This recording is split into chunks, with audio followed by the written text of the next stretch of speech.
Mr. Fenwick, if you can put that link into the embed settings inside of Makana, that'd be great. It's in the right panel down below. You just got to put it in the embed. Um, anyway, yeah. So with LastPass, I mean, the big thing is that you can't trust.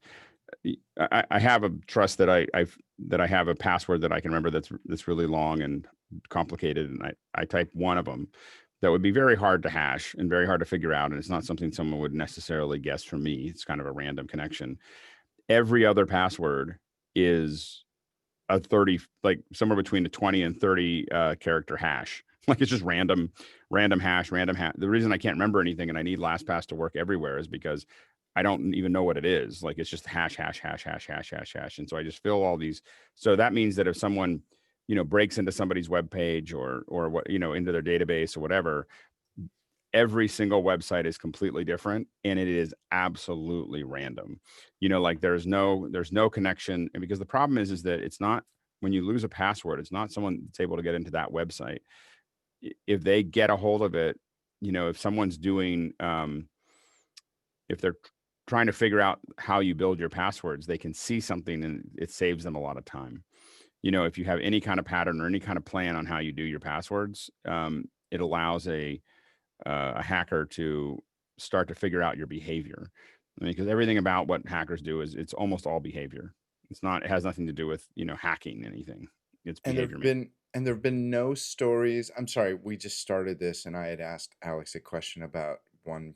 What do you use? One Pass or LastPass. LastPass? So there have been no stories that have leaked about somebody at these companies. How is it somebody there can't just say, "Oh, let's look at Alex Lindsay's email My email? Why or would it, why? anything or anything that were a password you've stored with them?" That's the part I don't understand. Well, I don't give my emails out or my passwords out. I mean, if I give them out, I change them to something. If I'm going to hand a password to someone, I change it to something that's pedestrian that I know I'm going to change back again. But I Chris, don't. Chris is suggesting that somebody might have a back door at LastPass. I No, think. it's encrypted. The databases are encrypted. I mean, that's their only business. Like their only business is to protect those passwords. I mean, yeah, if that happened, it would be catastrophic. But you have to, the thing is that it's way more secure right now. I mean, absolutely. If LastPass got hacked, it would be catastrophic. I mean, it would be, there's for many people, if they would get it, but it's so encrypted that I think that it would be challenging, because it's, they're probably more secure than the NSA. Well, I think they are more secure than the NSA. Go ahead, Jeff. Sorry, you can also use their password generators to create answers to the, mother's maiden name, name of your first cat, all those kind of things. So, Yeah. so you're not answering with actual data, so you can't be socially engineered. Yeah, So how many people used LastPass in this panel? Show of hands. I use 1, one 2, 3, password. 4, and then the next question I was going to ask Jeff. Thanks for jumping. How many people use what Jeff just said? So 3, 4, 5, 6. And how many use one or the other, LastPass or OnePass? Just as a show of hands there, yeah. So, and so the thing is that it's the other thing for LastPass.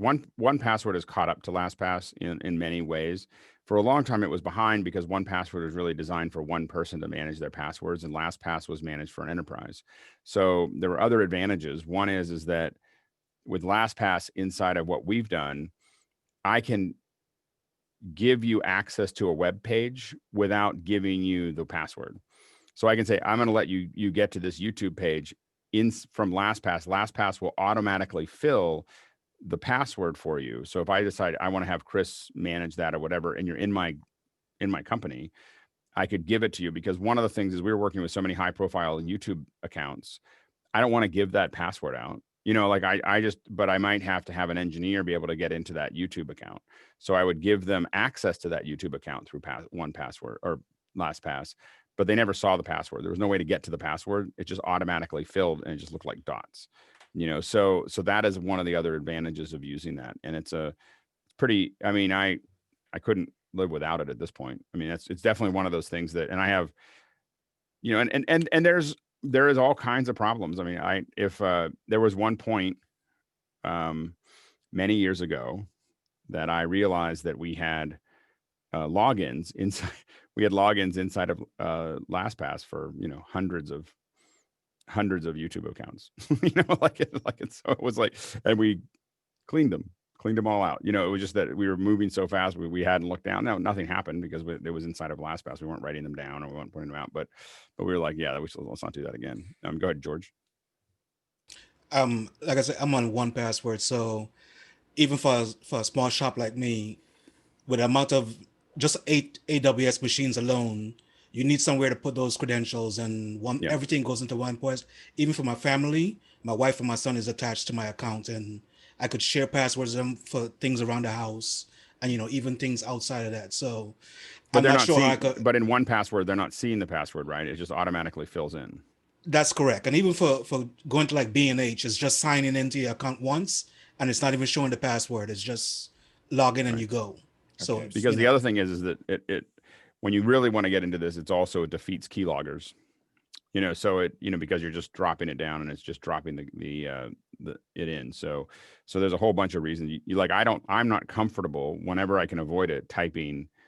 I don't want to ever type a password in if I don't have to. I just want it to autofill all the time. Go ahead, Courtney. Does it store an encrypted collection of all your passwords locally, or does it always have to pull it out of a server online somewhere? And what happens if that server goes down? It would be bad. I mean, again, it's their whole business. So, I think that there's a lot of backup, to that. But yeah, you have to be connected. If you're, I don't think that there's a local, you can pull it down if you want, but I don't think that there's a local copy. Go ahead, Chris and Beju. Yeah, that was going to be my question, is if power goes out. But the other thing I'm sure is going to cause some eye rolls is, when you're at the car salesman and he tells you certain things come with it or there's no hidden costs. I mean, we all roll our eyes at that because we don't really believe what he's saying. We want to actually see that. I mean, there's something inside me that when I hear somebody say it's encrypted, we have no way to get in it, I just kind of roll my eyes. But the main thing would be if the power goes out, how do you get your password? Well, the passwords that I need locally, in my house, I still know what those are.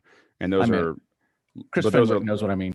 But those are, no, I'm saying that like if I lost power, what I use 1Password for, or LastPass for is for everything that's online, and so if I couldn't get online, it wouldn't matter. I've literally never had an issue with LastPass not being able to get into something because everything I'm using it for is online. So if I lost internet connection, it wouldn't matter because I couldn't get to anything that I was filling in anyway. Go ahead, Beju.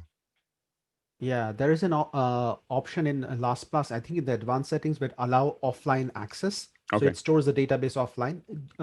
So it's handy at times, especially because I use the secure notes to say like configure settings for my networks and stuff like that, which I might be There you offline go. when I'm trying to reconfigure something.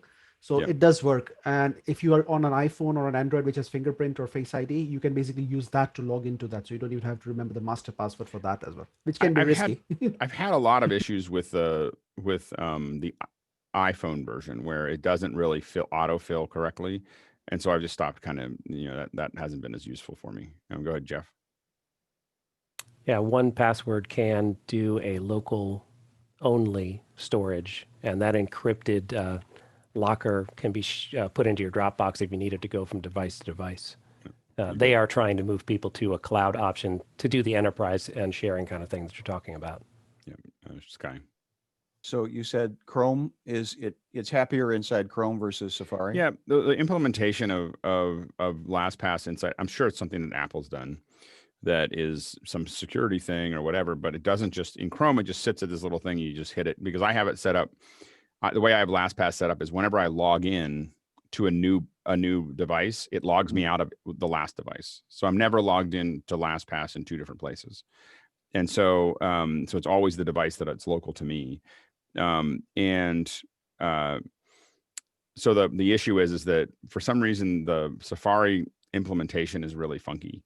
Like it doesn't always update correctly, and it's not as, and I don't use Safari that much anyway, so it's not that big of a loss. I use it to view the test, certain videos, that need HLS. So, but outside of that, I don't really use it. Go ahead, Sky.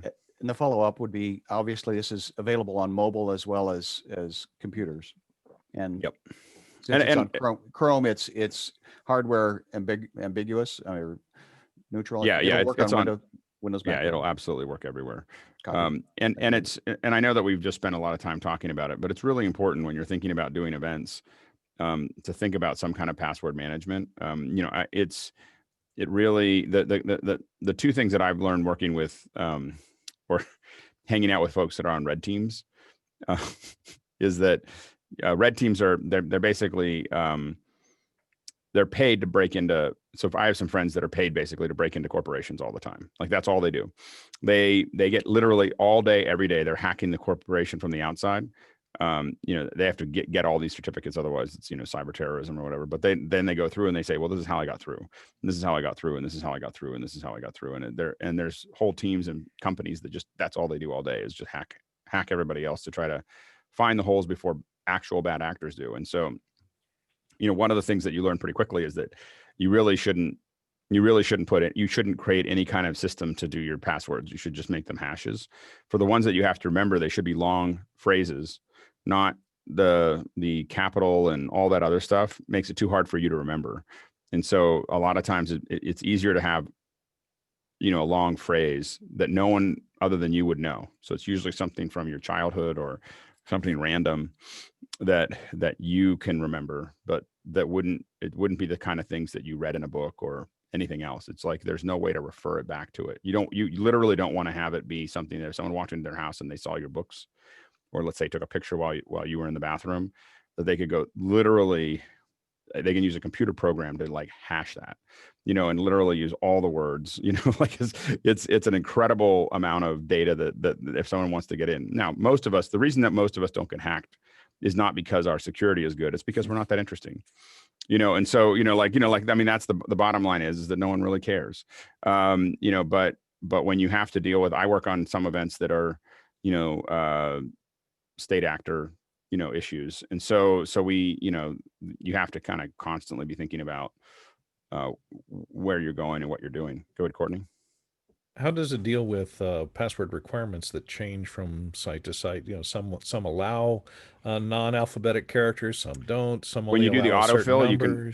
When you don't. do the autofill, you just have a whole bunch of options, like use characters, use these characters, make it this long, make it whatever. So you literally look at the requirements and you just push off a little thing and hit go, and it just goes and it just does something that's legal for that. My problem is a lot of those sites, whoever constructed them, doesn't tell you what the requirements are until you enter a password that doesn't qualify. I mean, It'll tell you usually ahead of time. That drives me I find that nuts. usually if it's the only odd factor there is that it's if it's a mixture of one capital letter, one number, and then alphanumeric.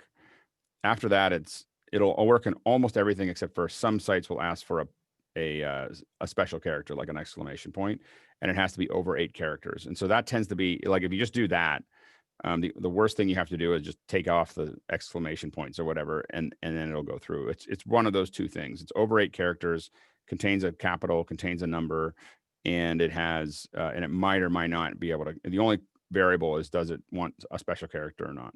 And once you get to that over 8, it'll all of them will work. And I give them 30. Like I just get, here's 30 things, for you to think Is about. your password, I'm glad that Ophanis is present with us? Yes, that would be perfect password. I am glad that Dauphin is so pleasant with us. That would be exactly what I would The put entire quote as your password. That's yeah. Go ahead. All right, let's move forward. I think We have a we've beaten bunch of that one. questions now that we've Let's had go. this awkward stall in the middle of the show. Yeah. Jeff Francis is asking about the I'm doing this on purpose, using Biden 1694A for SDI install wire, Belden. Need recommendations for wire for temporary use, SDI cable, stage panel to camera, field use, etc. How long is the run? Mr. Francis. 50 feet. I could probably run out and grab some of it. We buy we buy it from Clark Cable. I'm not sure who the manufacturer is. We get the real thin stuff. So it's so we use this thin SDI that is just lighter, and anything under about 100 feet, it's great. Up 4K, and it does a great job. And it is, I'm just trying to look for, see if I have any of it. We think a lot, because I build a lot of systems, we think about weight a lot. Trying to just see if I have any of this cable laying around. For some reason in my office, I usually do, but I don't seem to have any of it right now. I can go find it while someone else if someone else wants to answer it though. Does anyone else use something else? Go ahead, Vipul. I mean, as the running short, maybe any RG 59 cable or 69 cable should be fine for him. 59 is a 20 AWG core and 69 is the one which Alex is mentioning. So you don't need to go for RG6, which is 1694A, which is thicker. Any standard RG 59 cable should do your job. And the cool thing is you get to use a little twirly thing to terminate it. That's always fun. I used to enjoy doing that. Are you planning to get ready-made cables or make the cables on your own? Make them my own. Then it's very simple. I mean, you can get RG59 connectors as well. The ones which Alex mentions, they are little tricky in crimping, but the RG59 is very standardly and it's widely used in audio video industry. So getting the connectors, 3-pin connectors and the crimping tool and all these things is very easy. RG6 is a little challenging because it has a thicker core, but same crimping connector, crimping tool can be used for that as well. Yeah, I've been doing a lot of install with the 1694, so I've got the twirly cutting tool and I've got the crimp die set and everything for the rear twist connectors. I was just looking for something a little more flexible. So how many people bought that crimping tool and then tried it on your little finger to see if it would make it hexagonal very lightly? That's everybody who did that. It's just, what is it going to look like if I... The release is really hard to get to. All right, Alex is back with his sample cable, possibly. I'm back. I'm sorry for everyone watching. This is such a chaotic one. I first wasn't going to do it. I first wasn't going to do I was going to just hand it off to Chris, and then I was like, oh, I really want to do it. And then I realized I really had to get down. So anyway, it's big chaos here. So this is I'm just trying to figure out how to. This is 23 gauge, 4.5 gigahertz. Although it works with, we haven't had any issue with it. But this is the cable. So this is 23 gauge, and it is, and then we use these Neutrik, the Neutrik rear twist connectors, for it, and which we love, and we color code them all, and we use this everywhere.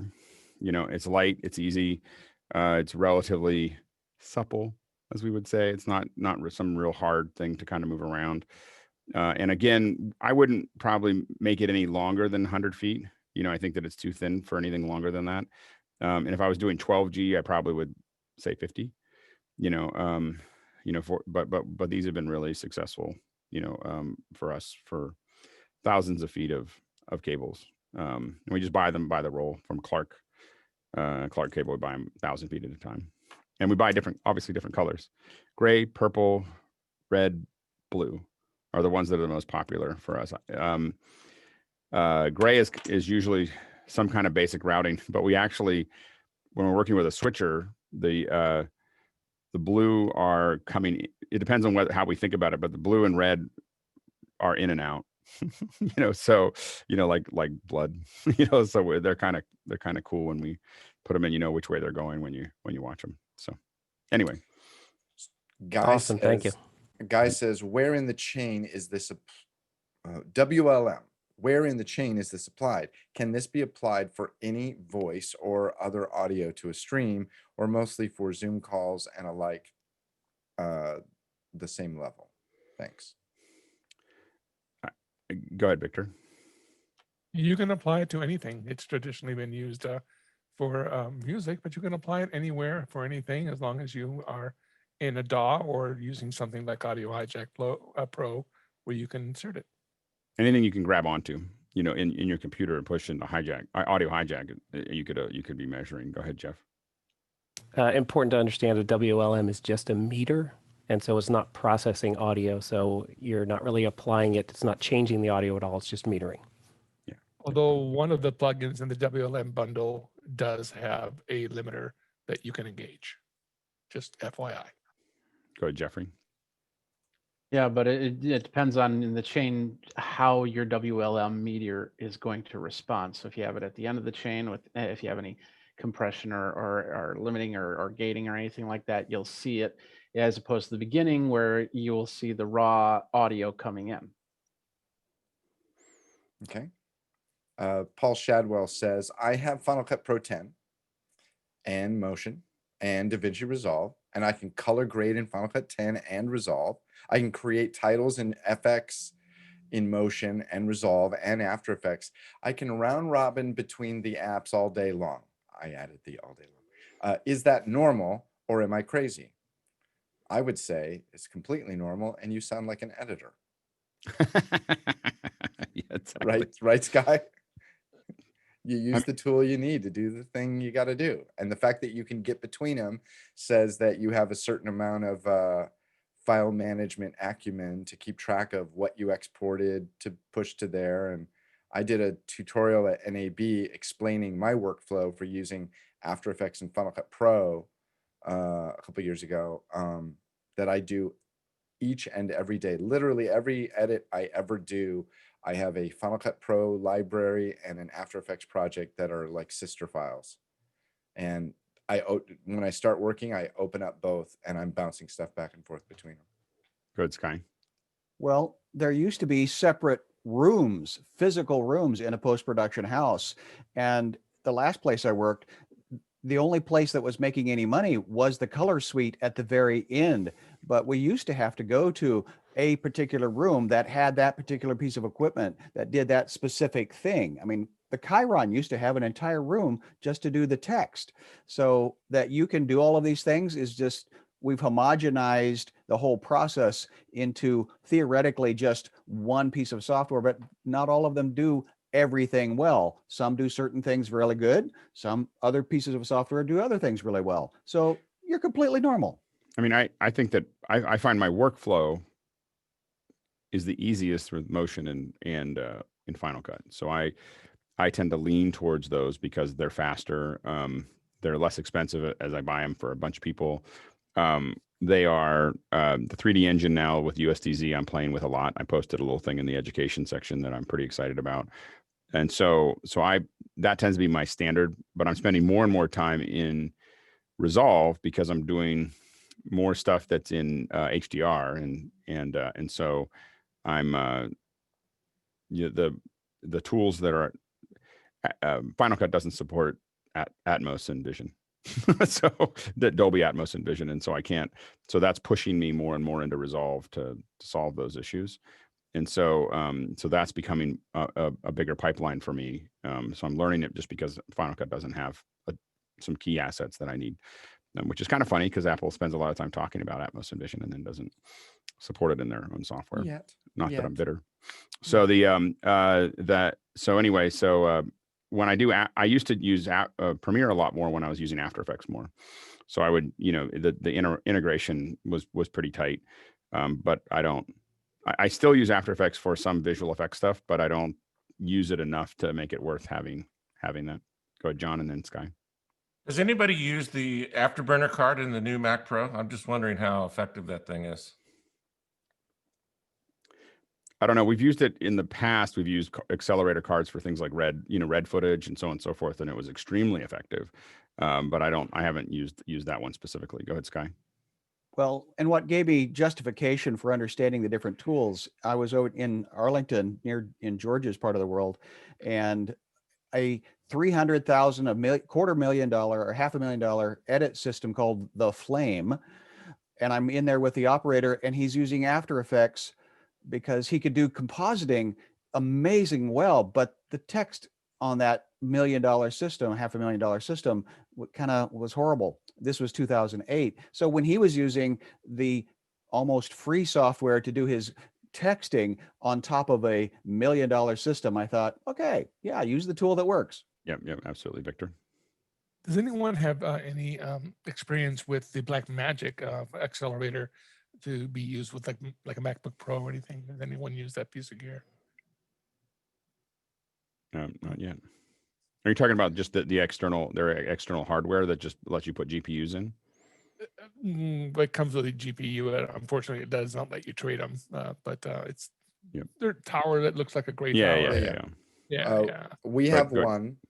Yeah. We have one of those, Victor.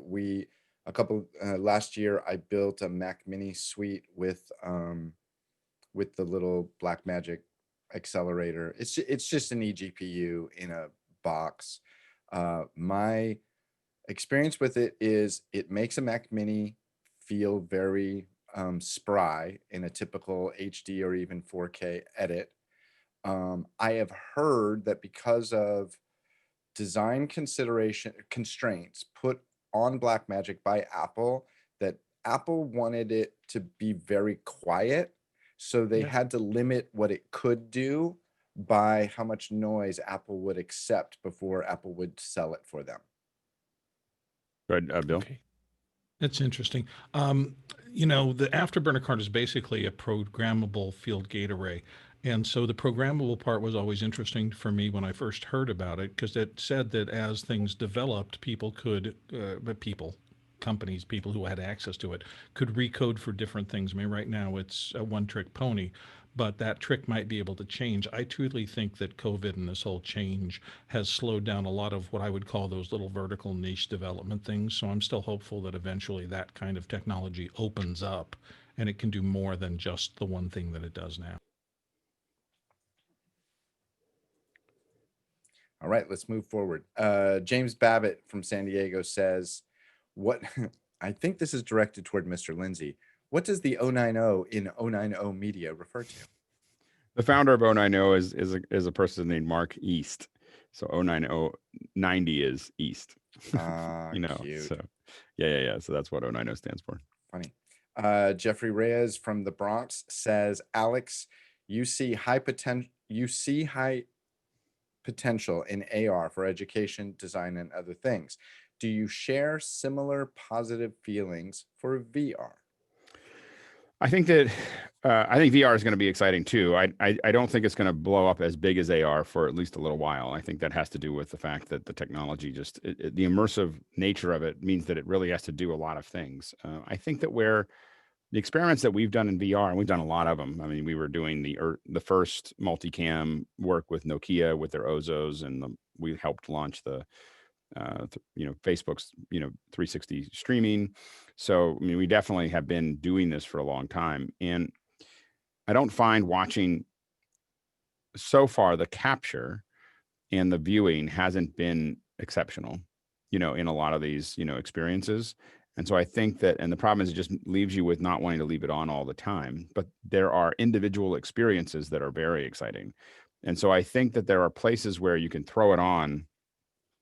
I often think about, it would be really great to be at a tourist the one that I think about a lot is like Gettysburg. Wouldn't it be great to have, and I think more in like cardboard, not as much, but it could be like the new Quest could be a good one. But imagine having a place to stand in let's say Little Round Top or Pickett's Charge or Seminary Ridge or whatever that is, and you walk up. I'm from Pennsylvania. My dad loves the Civil War, so I've been to Gettysburg a lot. So anyway, but you stand there, and there's like a little plaque. This is what I've imagined. In fact, I shot some video footage to try with an Ozo trying to figure this out. But you imagine a plaque on the ground says, "Just stand here," and you stand there, and then you put up your Quest, let's just say for a second, or if it was cardboard, you just have a phone and you put it up or whatever, and you see what it looked like on the day of the event. You see this, the marching towards you, and you see like the cannons going, and then you hear the balls going by you, and and then you hear the marching and all the folks going up, and you feel all of that. The thing is that doesn't have to be a 2-hour event. That's a 1 or 2 minute experience that will change the way you look at that field forever.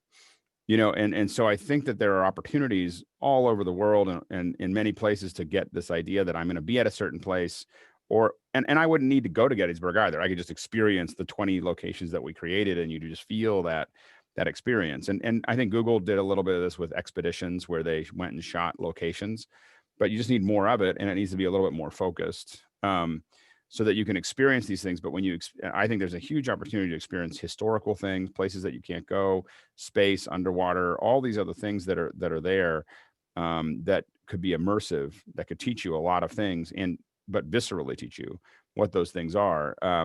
And so I think that the stuff I played with is pretty exciting in that area, but we just haven't had the funding to really expand it to a fully fleshed out process. Go ahead, Jeffrey. I can't hear you, but your sync is perfect. Yeah, thank you. The VR experience has to be a lot better. The goggles are probably going to be the biggest thing. I always said that if you could get a set of goggles like safety glasses that wrap around your head, completely clear, you put them on and go to let's go to a movie. So you're watching the movie, you're actually watching the movie from the screen, and all of a sudden a plane comes flying over your head, and you're actually going to see the VR experience come through that from there. That's when I think that VR will actually start having the ability to be a little bit more accepted. But it's all about those goggles, all about putting something on your head, and a lot of people don't want to do that. And the one thing that you and I have that is similar in this sense is that we wear glasses. And I think that there is a huge problem for VR in general, is that it's really inconvenient. If I'm wearing glasses, it's really inconvenient for me to constantly put the VR goggles on. They get mashed up in there, and it's and so for people who don't, and I feel like nobody who works on Quest or on wears glasses. I just feel like they must not, because like it was easy with the Samsung Gear, because it had a little diopter at the top. You just roll it into focus, and and you were done.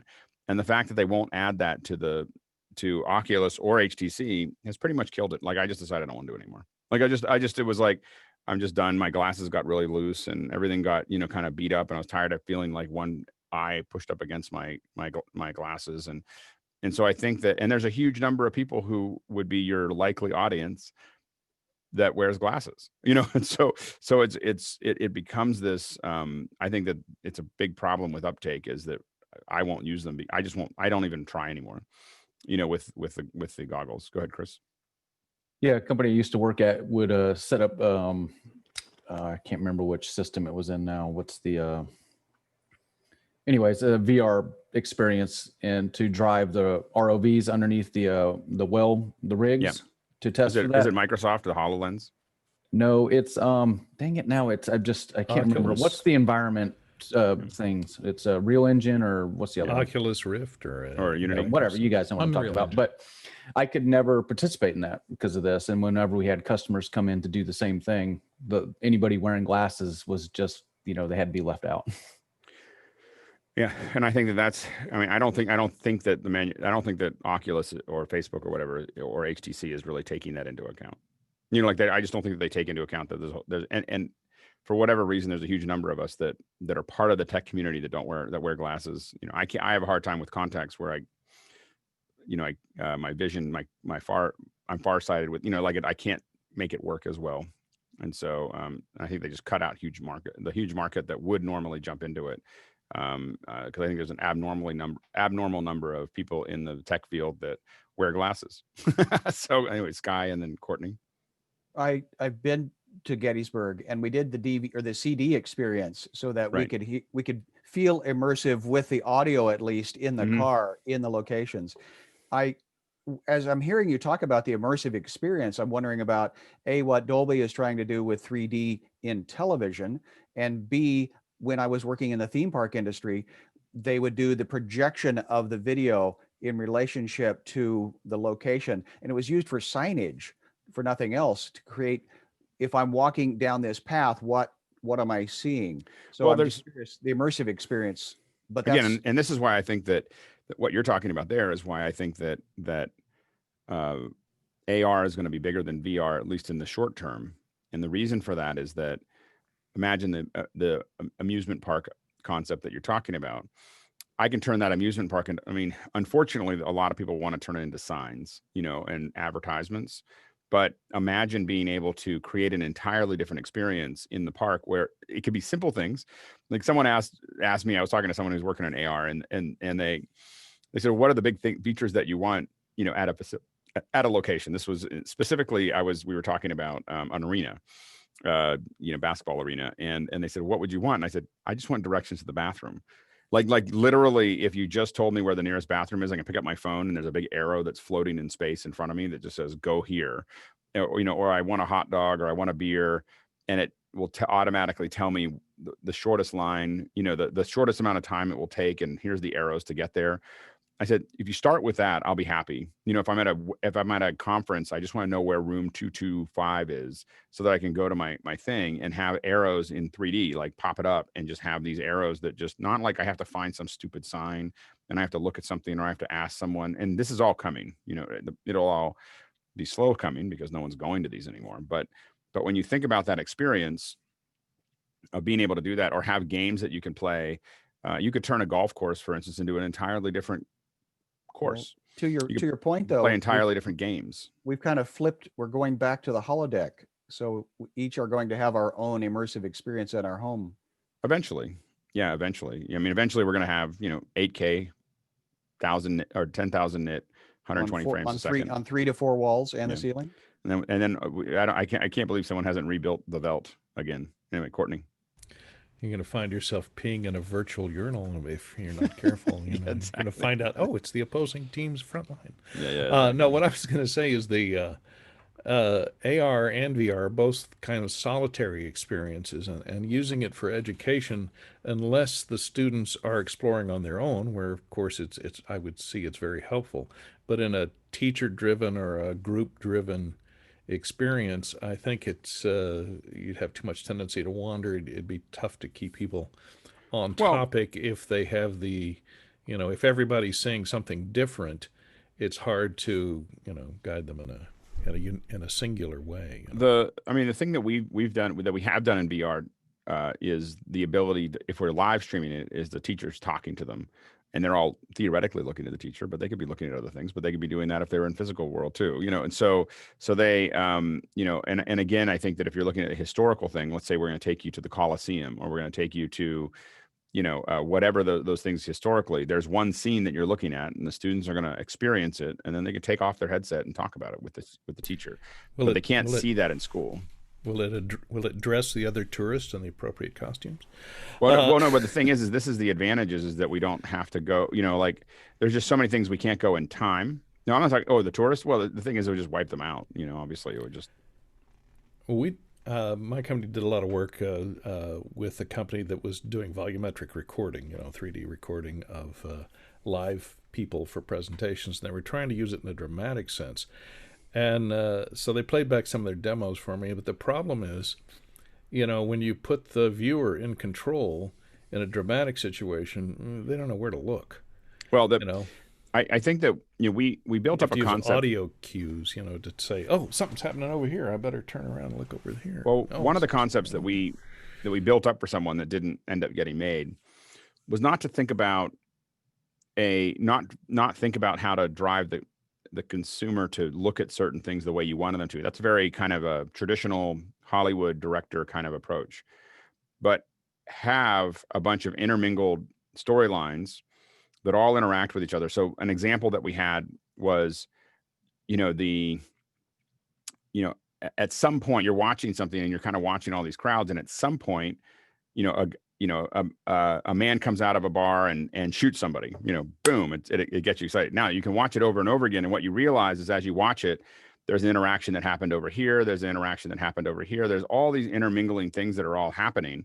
And so instead of making a 2-hour film, what you're making is a 5-minute film that you have to watch for 2 hours to see what happened. So it's kind of the movie that plays, whether it plays over and over and over again, and you keep on seeing different parts of it. Well, what if you just made them all in one scene and had it all happening? And so as a viewer, you're exploring the story as opposed to being directed to watch it. And you'll see what you see in the first time you do it. But again, I'm not that certain that 360 from a narrative perspective makes sense anytime soon. I think that'll be one of the more difficult things to do. But I do think that as a illustrative, education, historical, all those things, I think that feeling like you're there and seeing that could be really compelling. Go ahead, Chris. I've done a couple 360 edits, and I hated them. I thought they were pretty stupid. But we did a thing for a client where we put an Easter egg obscurely in each 360 scene, and then we wrote it into the script to say, now if you get to the end, did you find all the clues? And if you didn't, you might want to rewatch the video. And it caused people to go back and watch things multiple times to go find and sometimes it would just be like a prop, like over on a shelf that isn't in the, what might draw your attention more. Yeah. And I mean, and some of the stuff we've done, we've seen, I haven't worked on it, but one of the things I've seen is training. It works pretty well. You put goggles on, especially as you can zoom around. So let's say you're inside of an aircraft, you have to flick switches or you have to do this thing, and you can read it in a book or you can see it, and interacting with those things and having the response of what it's supposed to be is super useful. It gives you spatial awareness of where that's going to be, so that when you get there, you can do it. One of the most early stuff that I worked on in photogrammetry was turning photographs into buildings, in specifically cities, and those cities would be put into the Doom engine, and then people would play Doom in them. And the reason that they did that was that it would give them operational awareness of the location.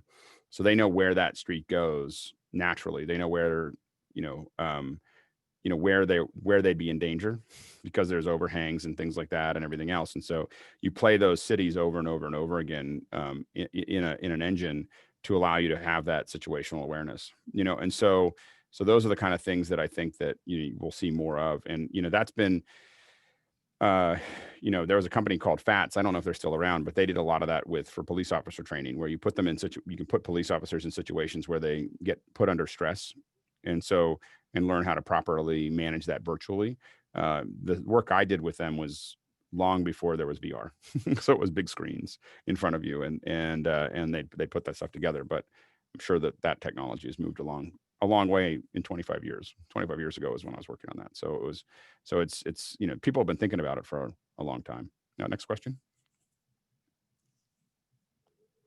Next question, Mr. Fritchie says, I did a recent Zoom where I was the only participant. I question that, Chris, but that sounds interesting. I did this to get the auto keying. I assumed the final video would be 1080p because this is what the ATEM Mini is pushing, but the final video was 720p. How and where can I change that in Zoom? Zoom will not, unless you have to make a request to Zoom to get 1080 support. And it's only one to one. I don't know if it'll do it by itself. I think you might have to actually connect something. Oh, go ahead, Kai. Yeah, Chris, I wouldn't push the stream out through the internet, because it's going to squash it down to like 5 megabit. Even if it was 1080p, you would want to just screen scrape. I would use like an Adamus Ninja or even QuickTime or NDI, something to keep it local, because if you're just seeing yourself, you're getting the full meal deal, full color. Once you pass it through the internet, it's going to squash it. So you wouldn't want to kick it out. Is there a that reason way. to use Zoom instead of you just capturing it with QuickTime or something else like that? Yeah, I just didn't want to key. Believe it or not, I get better results with the keyer on the ATEM than I do sometimes using the keyer in After Effects. Oh, no. I believe that. But you could just record that key, the output of that. You can just say that the ATEM is a source for QuickTime, for instance, or for a video, or or whatever, and just record that source. If somebody wants to get with me after are you on a Mac or PC? And a PC and show me that workflow, I'd love to see it. Yeah, I think. Don't get me wrong. I have the ISO Pro. I just haven't got into it yet, and I needed this in 5 minutes. Right, and I think that a T5 drive connected to the USB-C would probably do what you need to do, and just push it all out. Just push out the comp. Then it'd be done.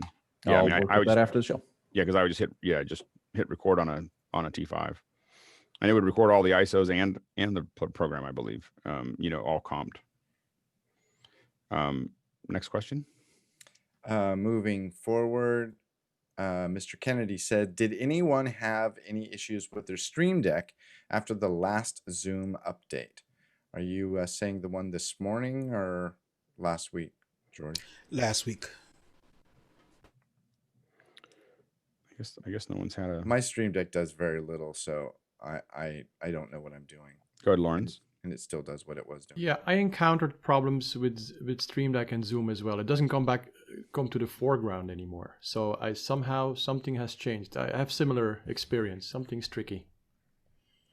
Good, thanks. I think that one of the challenges that we're going to have is that the online explosion that's happened has dumped billions of dollars of development into the system.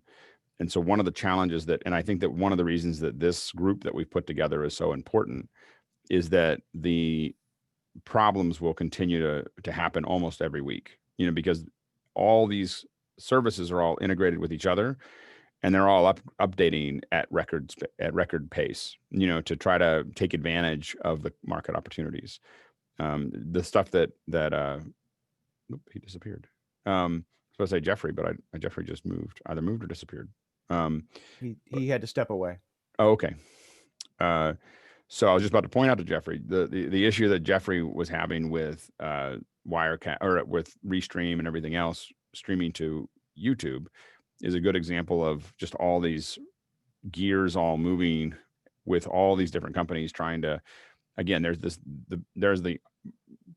obviously a lot of trouble that we're dealing with COVID and a lot of hardship, but for some of these companies, it's the opportunity of a lifetime, for them to do what they're doing. And so they're full bore trying to add all these features and put all the stuff in and get it all out there. And so it's one of the reasons that I think a group like what we've cobbled together so that we can see issues, we can discuss them, we can all figure out what they are and identify them quickly as a group is important, because it's going to be changing dramatically for the next year or two. We're just going to constantly have this thing. And when we're by ourselves, it's happening so fast that we won't even be able to Google it. The fact that every day we're talking about it. So it's a great thing to bring up, George, and for Jeffrey to bring up the things that are going on with him, and for all of us to be constantly talking through what is wrong. Because a lot of us know, for instance, that a CalDigit hub with an ATEM is probably not a good mix. You're going to lose audio sync. Now, you can barely find that anywhere on the internet. That's because so many of us have a similar workflow and have been able to identify some of the variables that are affecting our output. Go ahead, Sky. Well, and that's kind of the original concept of Wikipedia. It's a living organism in the moment, managed by the community. But right now the updates are happening so fast that I don't I think that we can't even, we have to be talking about it every day to keep up with what's going on.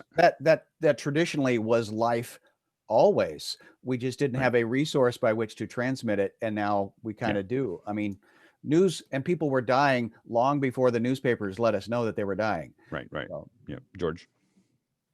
I'm just gonna toss this in real quick along the same lines. Playback Pro, they just released a beta version for Catalina. Don't even try it in your system. Don't play with it.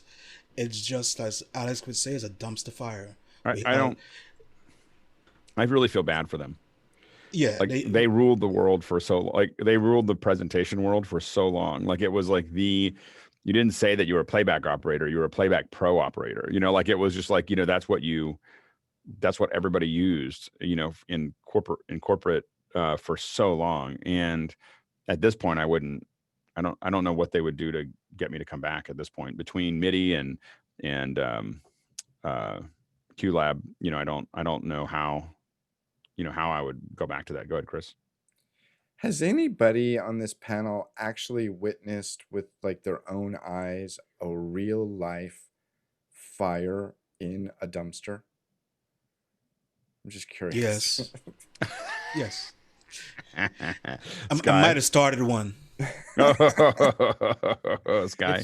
And they're usually tires for some reason, and they just black smoke. But I'm thinking of when we do an awards show at the end of the year, I think that's going to be one of the awards. Is going to be a little trophy of a dumpster. That and a Honey Badger Award. We got really close to creating honey. We almost created statues, little honey badger statues for for the company. Yeah, because it was like Thank you, the Honey Guy Badger Hawker. Award. That was the best part of the Emmy broadcast when they tried to put out the little fire that they had started as a gag. They couldn't get the wastebasket fire out. You were going to say, Guy, were you going to say something specific? I was just gonna light up the dumpster fire Oh, for there us you for go. all the viewers There at we go. home. There you go. All right, next question. Paul Shadwell says, I have a MixPre 3.2, and when I plug it into my trash can Mac Pro, by the way, the Apple people hate it when you call it that, trash can Mac Pro with the MixPre says there's not enough power, even with a USB-A Y cable to USB-C. Any suggestions? Maybe not use the MixPre as an audio interface with a Mac Pro? So I guess the question is does it say there's not enough power, or does it say it's low power and asks you to use batteries? Because what we find is that it'll come up and say, hey, it's low power. Are you sure you want to do this? And you hit go and it just keeps working. Like, is it like it comes up with an error message. And then when we tell it to just keep moving, it does. Yeah, So, I think I forgot about that. You can choose whether or not you pull power off a USB, and you can always power it remotely, Paul. you're going to say, Courtney? From batteries or whatever. Couldn't get the mute button to go. I've got the earlier MixPre, but did they add an external DC input finally on the MixPre version 2, or do you still have to use USB-C for powering? Yeah, you have to use external USB-C. power. And then if you... That's Go always ahead. been a problem with me because, like when I tried to use a little stick PC with a hub, the MixPres are notoriously power hungry, and so it tries to pull, more than 500 milliamps, which is the standard for USB-A. And that's why they made that little Y cable, so you could pull 1 amp out of. But some computers, and maybe the Mac Trash Can doesn't supply more than 500 milliamps to all of the USB-A connectors, and that may be what the problem they're running into. Yeah, I've seen the error, and then we just tell people to just ignore it, and it's I hit go ahead, and that's mine does that every morning, and I just hit go ahead. Yeah, and don't use the batteries. Use the USB-C. Well, and the one thing I will say is if you use the batteries, just know that you should use rechargeable batteries, and you should get the 8-pack, the thick one. Yeah. Because in 4 batteries, it's like 20 minutes. Yeah. Like it just sucks that it's not almost not.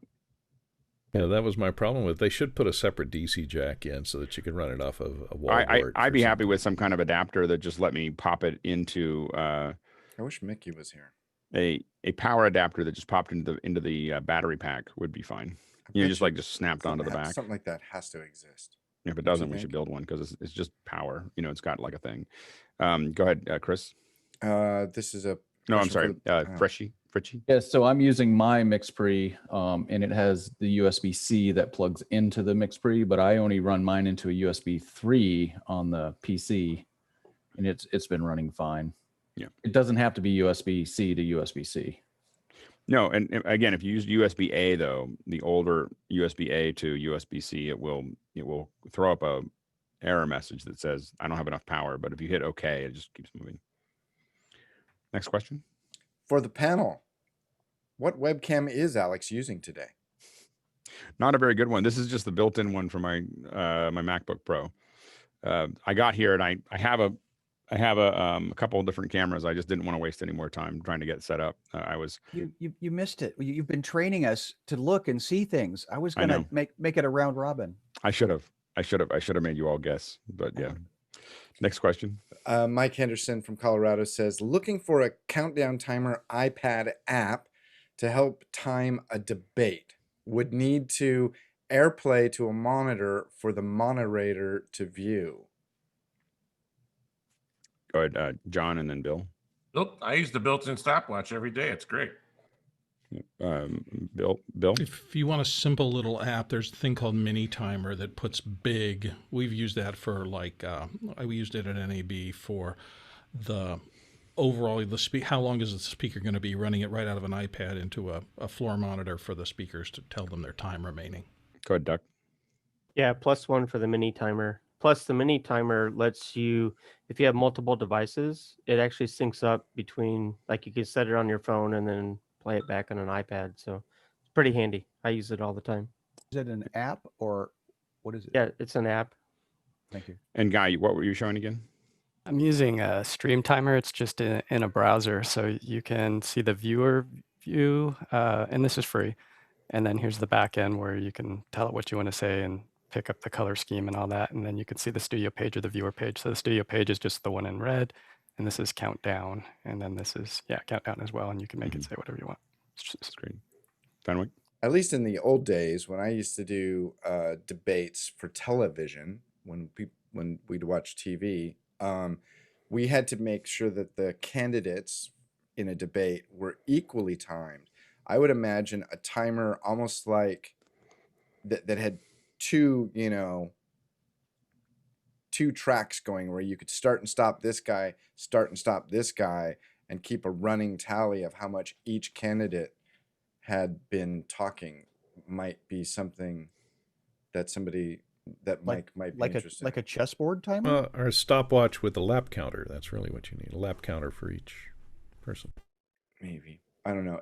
I think it would be interesting to have a debate where you're both guaranteed the equal amount, because this isn't the way it works right now. Well, it's the way it used to be.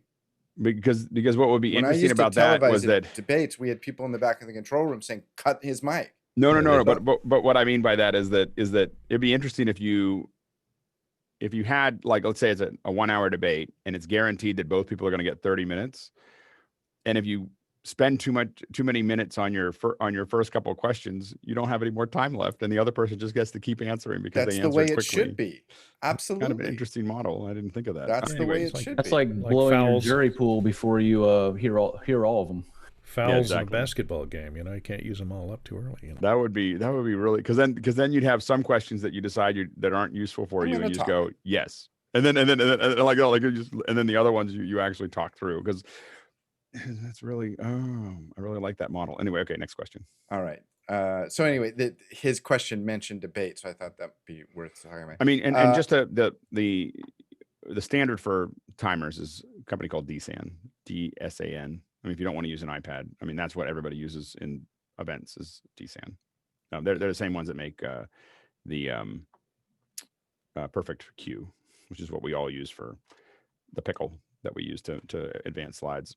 They finally, I think, updated their website, but that's kind of this in the event world, that's the standard, and it's not, there's like 90% of the market. Anyway, next question. Mr. Fairweather wants to know when the new schedule will be posted. There won't be a schedule for the next 2 weeks. So we are, yes.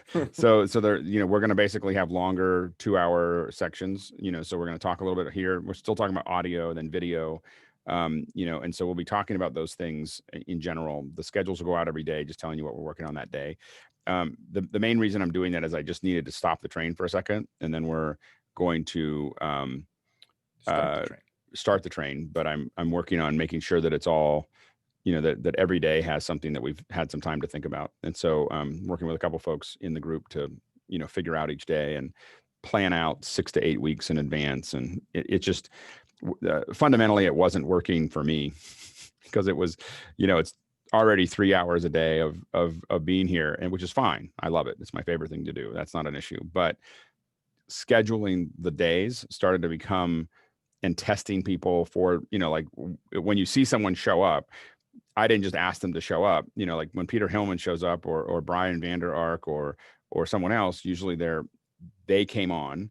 I mean, I had to ping them. Then there's a whole bunch of interactions back and forth. And then there's a test of like a 30 minutes to 45 minutes of working with them to make sure that their audio and their video are all right and everything else. And then there's another email that kind of reminds them. And then there's someone showing up for each one of those things was, turning out, I was calculating it out to be, somewhere between 1 and 2 hours of my time per appearance. And so it started to become like this thing that was starting to turn into 10 or 15 hours of my day, of my week, on top of a job that right now is expanded to about 60 to 80 hours a week. And then the 3 hours a day that I'm doing this. So I had to kind of back up a little bit. And so I asked for some help. So some folks are going to be helping me kind of work on that. And then, but I've kind of talked to a bunch of folks that I think that are interested in the very specific ones, and we're going to see how that goes. And I'm going to start doing meetings this week about it. But I just needed to stop for a second and figure out how we make it sustainable for all of us. So anyway, so things will. I'm super excited about what will happen next, but we're going to take 2 weeks where we're just kind of having longer sessions and just continuing to discuss stuff. I mean, sessions that just go without a specific speaker, for those. So anyway, so that's what's happening there. Go ahead, Sky. Can your wife give us some meditation classes, please? Yeah, exactly. Please, I think that would be helpful. She's funny. I'm only drinking tea now because I'm serious about the whole caffeine thing. I think was accelerating my already excited nature. So thank you. I'm learning. Yeah, absolutely. All right, next question. I'm serious about caffeine too. Guy Cochran says that this new feature in Zoom, self-select breakout room. How could we use this for a virtual trade show? Depends on how it actually works. Have you poked at it, Guy?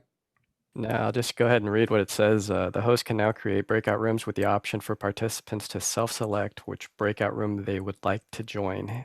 If enabled, participants can move freely between breakout rooms without needing the host's help. I think it'd be great for I mean, you definitely could have basically virtual. I mean, it really could be a great way to do. You have 10 sponsors and there's a break and people can just kind of wander off into those sponsored areas and just go from one to the next. I think that could be really interesting. I mean, I still will keep on saying that trying to squash that all. We're no longer constrained by time and space and trying to squash. I'd rather have something where one of the things you'll see more of as we do stuff is bringing people on that we're interested in, whether it's, and we did that with LumaFusion last week and we've done it with other vendors, but having vendors come in, and speak over time could be something. So far, I've not done anything where they're sponsored, they just come in because I think that we would value them.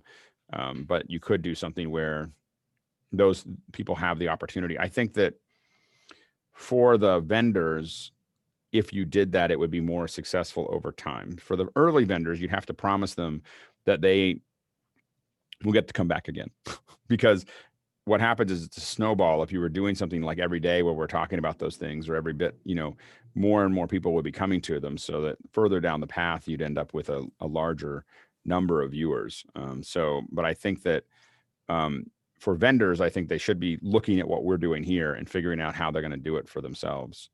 Courtney and then George.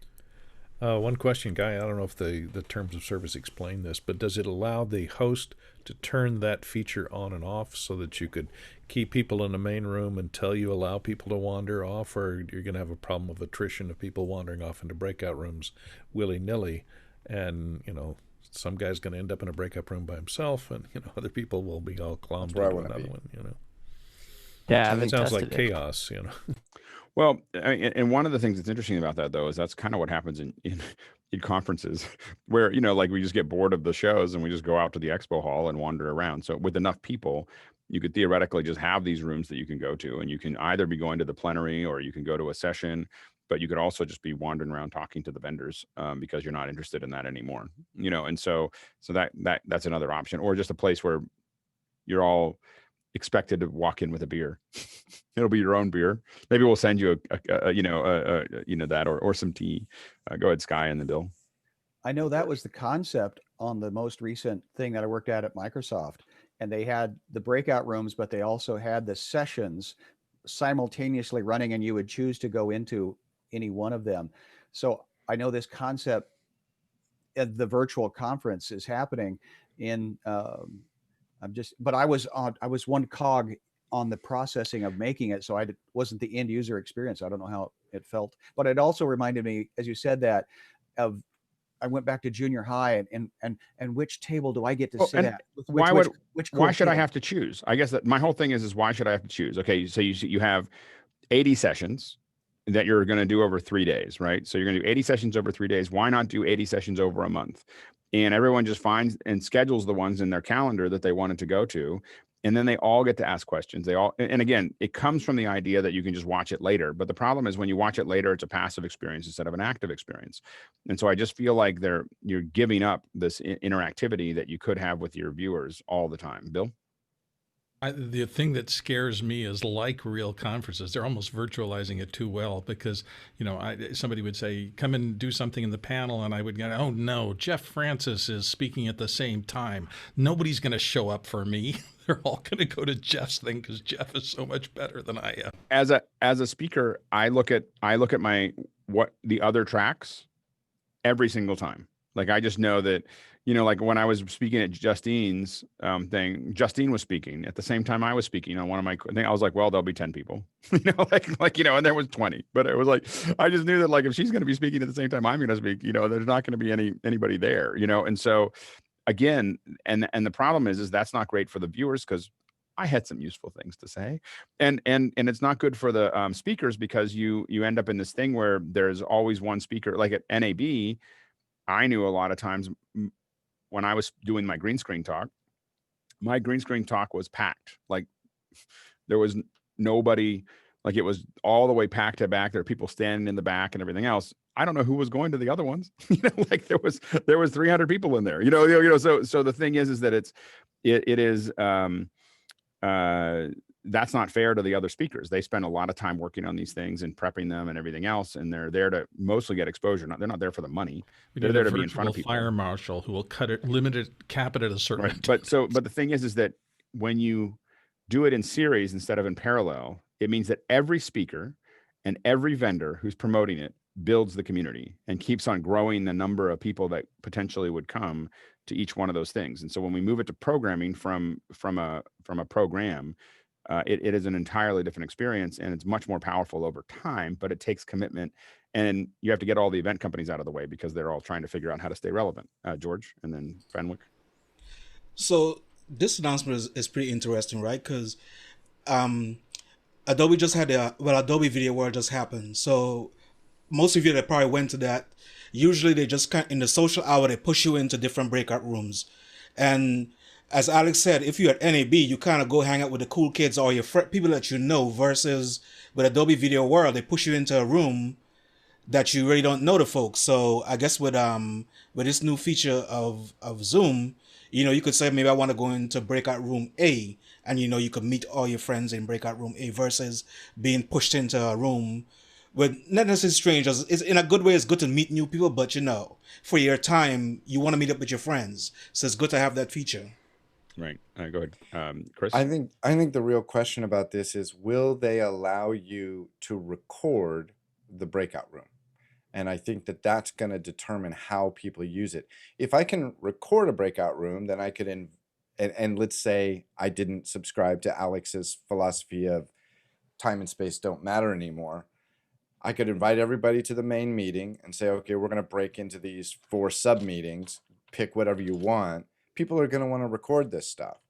I think that what post-production world did, and I think what a lot of people are doing, is they're generating a web page with a bunch of links to, you can go to this room, or click on this and go to this room, or click on this and go to this room. And so it may alleviate some of that craziness if they allow you to record it. And this is brand new, so we could look at it overnight and come back and talk about it more tomorrow. Sky?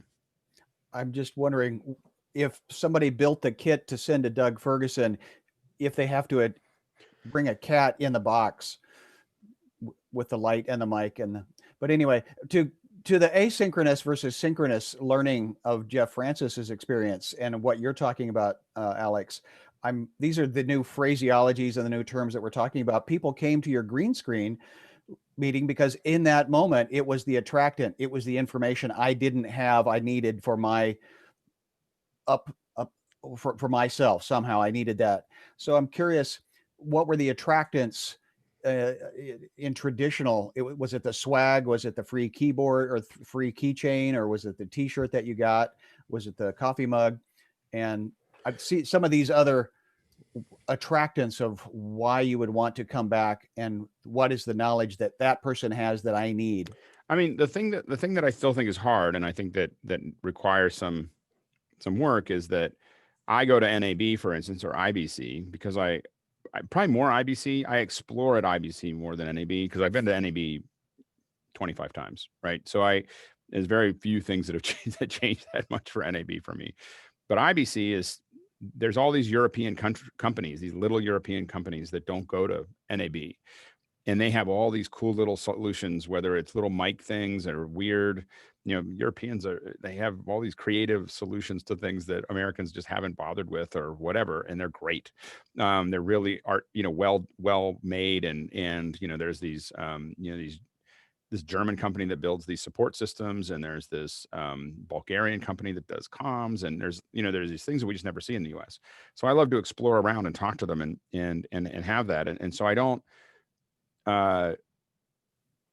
the thing that I don't know how we reproduce, or that I think that would take infrastructure, is that you have to be able to have cameras, multi-camera for the vendor. Right now, what we keep on seeing is these vendors don't want to they just put up a webcam. Okay, we're going to do a Zoom. Now I'm going to talk about something. They forget that they were spending $2 or $3 million on that booth, or at least even the 10 by 10 booth there. It was $50,000 to be there, between the booth cost and the travel costs and the hotel costs and all the other things. It was 50 grand to do that, but they don't want to spend 15,000 to do it every week. Like $15,000 could be something that they could do every week. And because what they need is 2 or 3 cameras, and they need a couple people, one person to do some switching and one person to show things. And then they go up and do some event where it looks really nice, and you can get close-ups and you can get all these other things that are there. And that would be, that would be great.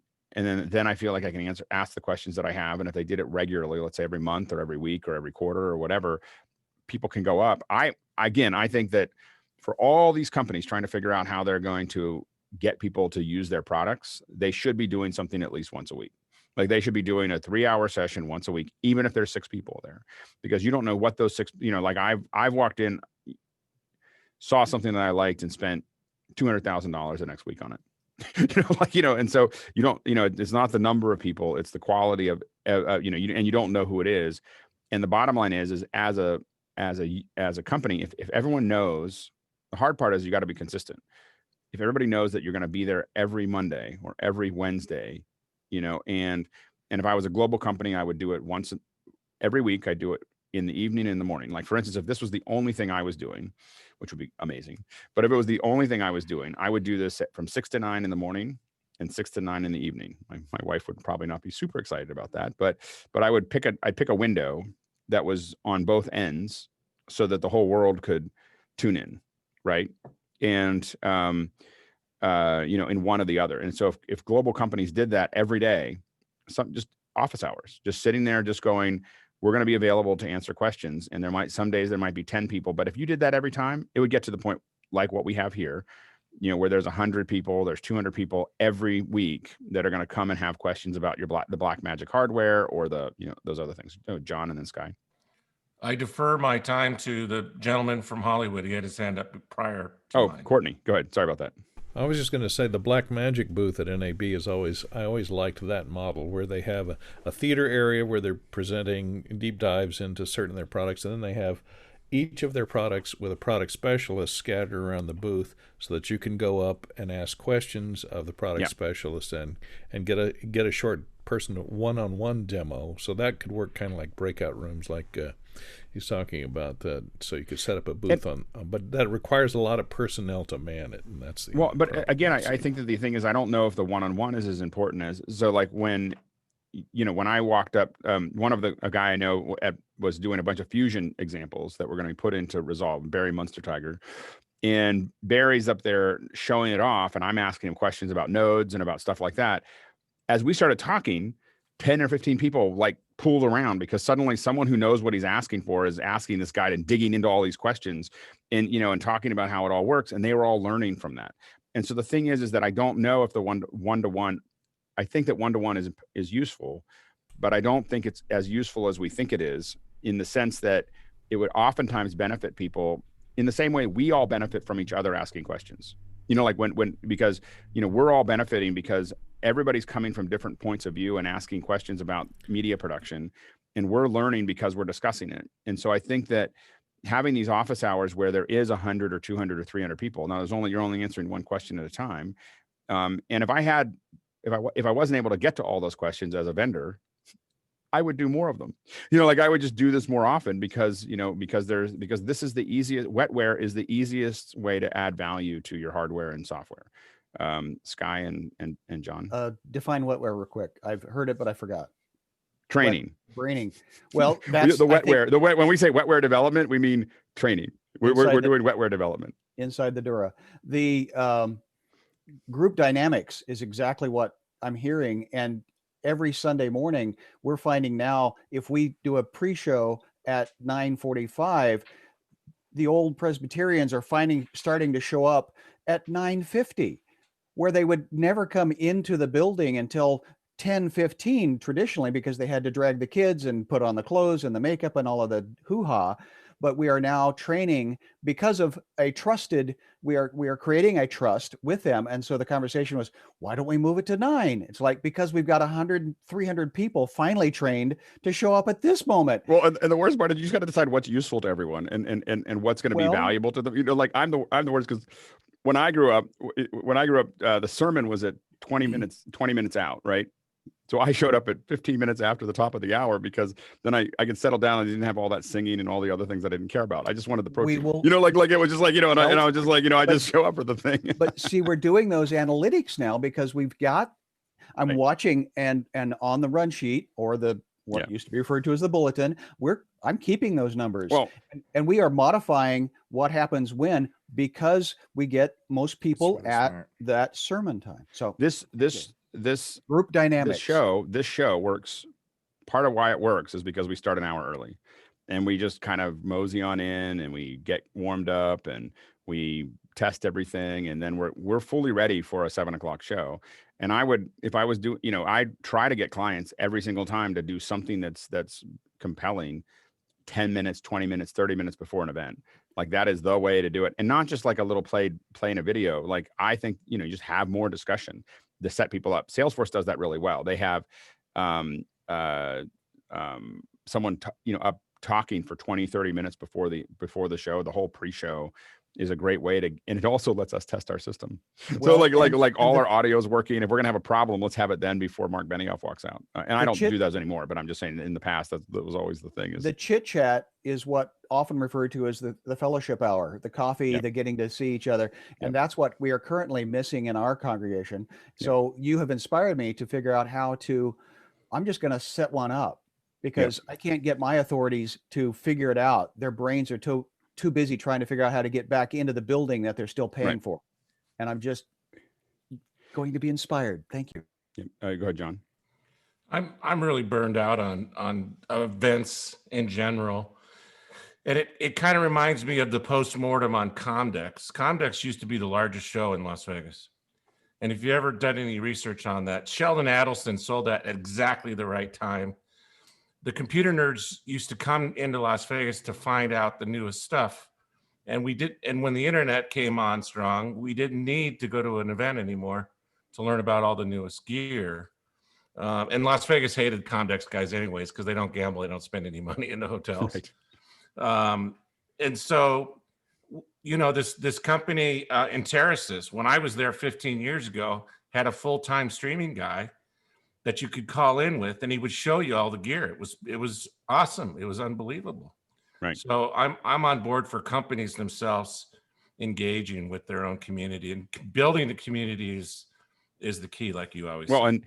And I will predict that there is a limited amount of time to do this, because the effectiveness of advertising is about to get its knees cut out.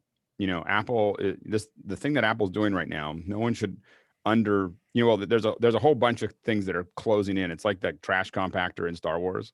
You know, what's pulling in on ads is that, number one, nobody wants them. So you have to force people to watch them. We're subscribing our way out of them, whether it's YouTube, the YouTube subscription, Netflix, Apple TV, all those things. We're paying our way out of having to watch them on one side. On the other side, Apple is saying, hey, you're going to have to tell everyone that you're tracking them, and they have to agree to it. That's like it's going to annihilate, the platforms, and so this is going to be more and more. And then there's a whole group of folks that aren't used to ads, like my kids. The next generation isn't used to looking at them at all. And so there's not. And so the thing is that In the same way, magazines and newspapers should have used their subscription base to move them to the internet, 20 years ago. People who rely on advertising have to figure out how to build a community around their brand right now. And if they don't figure that out, 10 years from now, they won't be able to get to the community. And every dollar that they spend now will save them $10 later. But we'll see how it goes. Go ahead, Stephen. Then you have like small vendors. I want to say was it Scario out of Denmark with their little controllers. It's a niche market, but is the best stuff on earth. How do they find more customers? I'll be honest, so Scarhoy, the reason that I get way more out of their YouTube videos than I ever get. Their bedside manners aren't really particularly good when you're at their booth. There's a whole lot of people there. They're asking a lot of questions. They're not very present, when you're there. So I actually have it kind of like a downer experience when I'm at their booth. And it's so small too. I mean, it's a small company. But again, they're just not very personable. And so what's funny is they're way more personable on the YouTube videos, and the YouTube videos are great. And so that's how they're building, again, they're building their community, or they're building their following and people knowing about them through content, but I don't even know, part of me, I think they have to show up to those kind of things, but I don't find it to be a great, other than you get to touch the boards. I guess that's the big advantage, but I don't really feel like I get anything out of it. I already have a bunch of their boards. And so I was like, I know what they look like. Go ahead, George. So you're speaking on advertisement. One of the problems I find with Instagram, obviously, and I'm probably guilty of it sometimes, posting the wrong thing into Instagram, but I find that it's just so populated with ads right now, you can't find what you actually need to find. Or it's supposed to be about posting photos, but right now it's just inundated with ads. And then when you leave Instagram and jump to Facebook, now suddenly those same ads are it's like a dog following you, because it's there with you wherever you go. I have to admit that I will admit that my experience of Instagram is very myopic, because I don't really understand the feed. I don't know where the feed is. Like, I post pictures to Instagram, and then people comment on them, and I respond to them. I don't even know where to find the other stuff. I don't even know how they're finding me.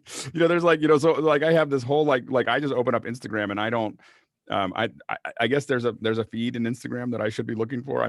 I don't quite understand Instagram at all. I go up to it, it opens up into my account, in my profile. I post, and I haven't posted for a while. I only post when I'm traveling generally. But I have this kind of, anyway, so it's just, I find Instagram to be kind of an odd, there's certain ones that I realize are blind spots for me. Instagram, Snapchat, Pinterest. Those are ones that I haven't gotten my head around yet.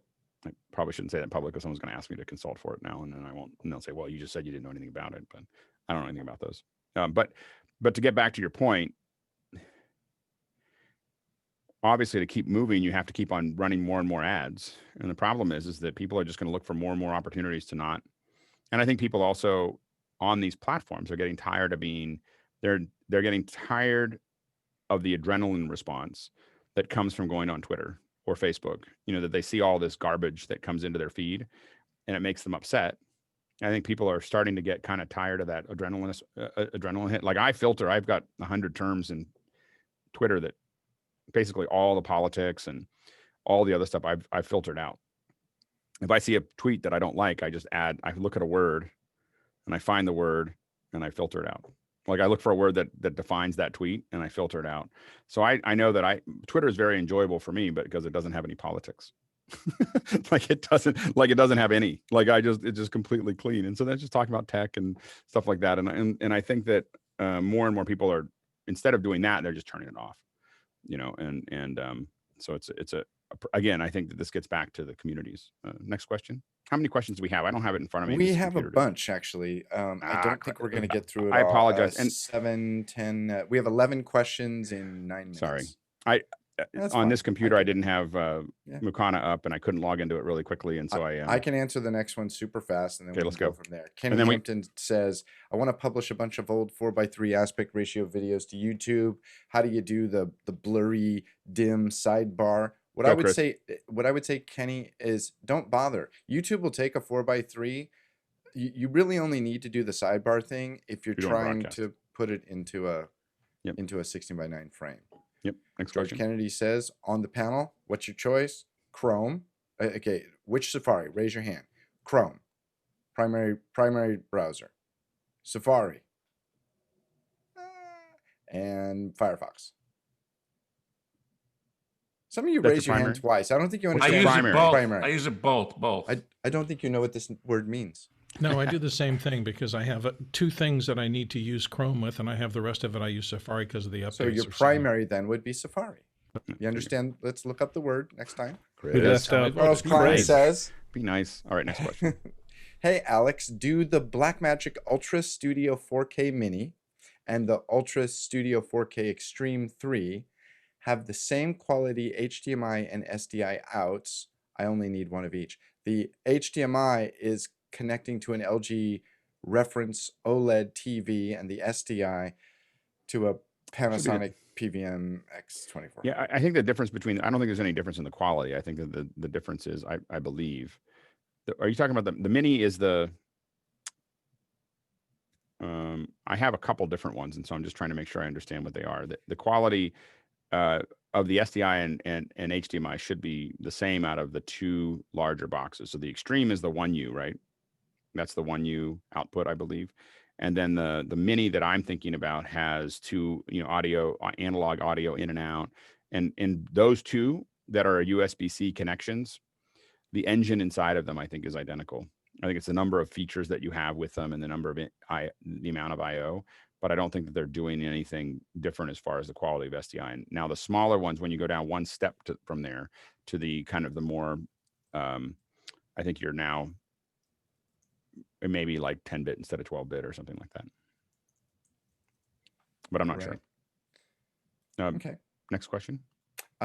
James Babbitt from San Diego says, how would you mount a 6x7 Elastilite in the middle of a room without using stands that take a large footprint? Go ahead, Bill. They're not very heavy, so you could use drop ceiling clips. You could use any kind of a plant hanger that goes in the ceiling, and just a couple of short chains, and they're just not very heavy. There's a attachment for it that hooks that magnet. It's like a little magnet attachment that pops onto the top of it that'll hold it up.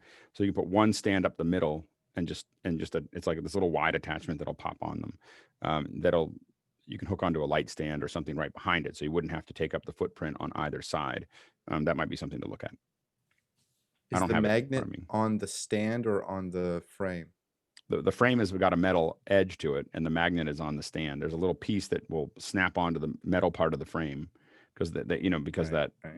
So what would be cool is if you just had a magnet attached to your ceiling where you wanted it, and you just went plonk. And you totally could get some rare earth, and you probably have a hard time pulling it off the ceiling. Bring down your whole drop ceiling. Yeah, rare earth magnets are cool, but dangerous if you get them big enough. So anyway, all right, next question. Kent Kersey says, at church, we're trying to get lyrics to key over camera shots through an ATEM Mini. Is there a way to do this through NDI or only through an HDMI input? This guy was not a... I think you're asking for a lot of trouble. I would just do a PowerPoint, but I'm not lazy. I don't have the answer to your question. I mean, you can do, if you want to key it, if you actually want to key text, I mean, I would use some kind of presentation tool, but just do it white over black. What I would do is do white over black with a border on the white that is 3 pixels wide and about 85% black, almost black. And then you can key out the black, but it'll leave the border around it so that it'll key over the background well. That'd be my solution. Absolutely agree. Always, you got to have that border. Otherwise, it's just hard to read over everything. You don't have enough contrast, and people are trying to read. Yeah, it's frustrating without the border. And use a sans serif font, not a serif font. Please use sans serif. Thank you for all display fonts. And that means no little tails or wiggly hats or anything like that. Just hard use yellow instead of white. Just say no to serif. Anyway, it's for books. It's a past conversation. All right, Jeff. But HDMI is the answer to the question. NDI won't go into the ATEM Mini. Yep. Perfect. Next question. I know that Alex doesn't watch TV, but what did anyone think of the Emmy show last night, the live Emmy show last night? We did talk about it before the show. I have to admit there was some talk at 6. I felt like the kits, they showed these really gorgeous kits that looked and sounded horrible. I thought that the comedy doesn't work without an audience, and I thought that the screens were just weird. Go ahead, John. I think maybe Courtney needs to tell us the truth of what's going on in Hollywood, because those $10,000 kits did not look like 10,000 kits, and it sounded I mean, like I could have done better with a $500 kit. Like literally, I would have done better with a $500 kit. it looked like they were using the audio on the laptops to me. Yeah. The frame rate was horrible. It was a dumpster fire. Yeah. Courtney. Yeah, I think the audio problem was the fact that they didn't want to deal with putting lavs on people, and so they had a single supercardioid mic pointed in the direction, and they didn't control where the people were in the room, because they'd have their pals come in, their family come in, and they'd end up off mic and are deep in the frame instead of close to the camera. And well, but they obviously had no limiters, because it was Right. overmodulating all the time. Like it Right. was just crunchy all the time, and you're just like, oh my gosh. But one thing I was going to ask, did any, since they're using ATM Mini and all the problems we've had with sync, and so obviously those units are online since the beginning of the show, so it's like a 2-hour show. I didn't notice any sync drift. Saw a did ton you? of out of sync problems. Ton. Really? You saw Yeah. some? Half the show was out of sync. in both places, in all places. Like it was just all out of sync. Like I was just like, okay, let's just give it. I mean, I knew that they were struggling at that point. Go ahead, Bill. I'm wondering if there was a different experience for those who watched it through broadcast through ABC. Was it ABC? And those who watched it on the web or something like that? Maybe. Because it just seemed like an old traditional television show most of the time to me, and I didn't see that much anomaly that stuck out. And I would think that the 50+ audience who was watching it probably didn't think it was any different. Yeah. And I will admit, I've never actually watched the Emmys other than this one, because it was virtual. I watched it, but I have never actually watched them because it's TV. So it's a George and then Sky. And to be fair, I haven't watched TV in any large amount since the 90s. So I just don't have it's just not something that I'm that conscious to. Go ahead, George, and then Sky. So Alex, quick question for you. Well, I did the Rammies last night in DC. So what is your focus? So last night we focused on, because we had an audience in room at the convention center, but most of it was on the web. Is your focus to make sure sync is good on the web, or are you trying to balance both the venue and the web? Well, we sync them separately. Okay. Yeah, I mean so the sync for the web and the sync for the broadcast are two different things completely. Yeah. Yeah, that's Sky.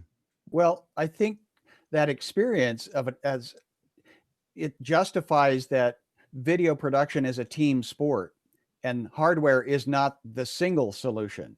And that's where Courtney, and it's a great solution, and it could have been good, but it also takes the people to know how to manage push the right button at the right place at the right time. It takes an enormous amount of prep, and it's hard.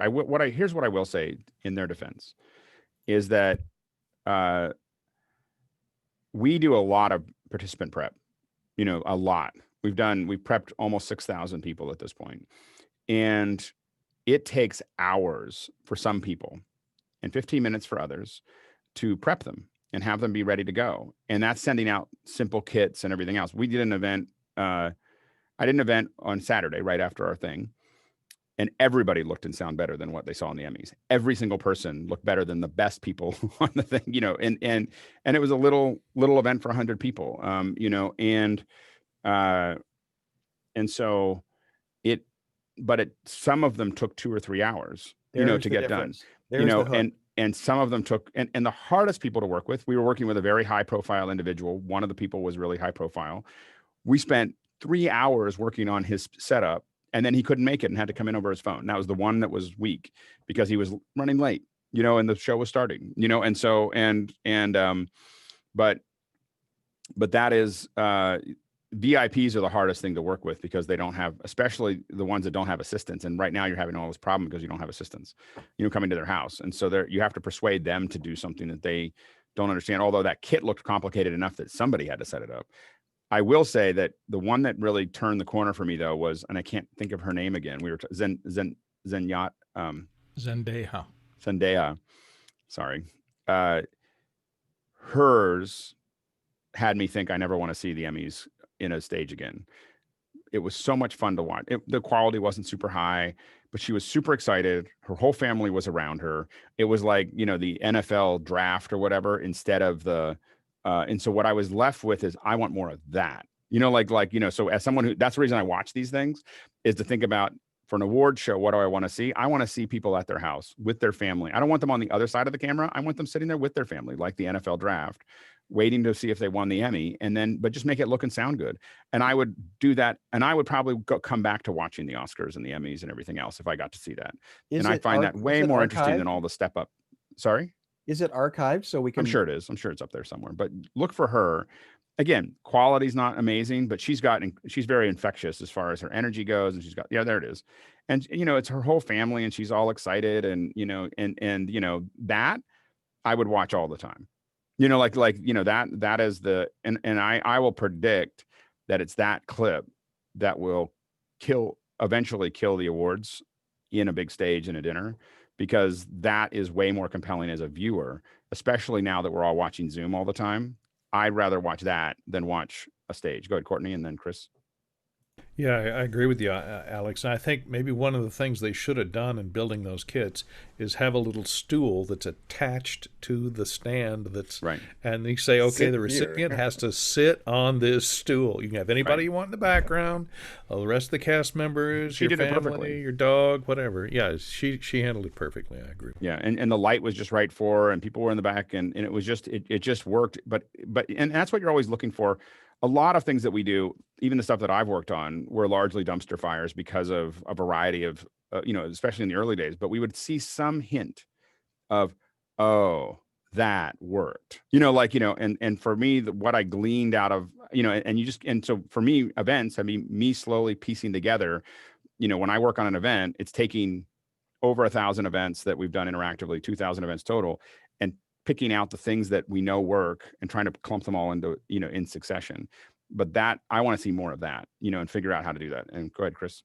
Does anybody know how it is that she's holding an Emmy? Was somebody hiding at her front door to ring the doorbell? Yeah, what did they do? Someone walked up, someone came to her house and handed it to them. They were talking about that. They put them in a hazmat suit. They're in a hazmat suit with a tuxedo hazmat suit. They custom made them. They were kind of fun. So I have to go to production. I have some,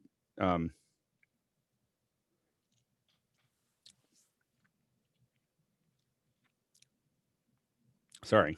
Didn't expect to be. Is everything okay, Alex? Just wait. Mike Andrews died. I just want to let you know. So, he was in the hospital over the weekend, and it was unexpected. It was an unexpected turn in his treatment, and I didn't want to do it at the beginning, but I just wanted everyone to know that the reason he's not here now is because he passed away. And Thank you, Alex. Yep. And so, anyway, I just wanted everyone to know, and he was a really valuable part of the team, of our community, and really committed to it, and just provided an awful lot of use, and was a good friend, and just loved this group, and we missed, and he was just a great guy, and would always wanted to do more than we asked him to at every moment, and so just a really kind and amazing guy, and so I just needed to tell you. We'll put up an announcement in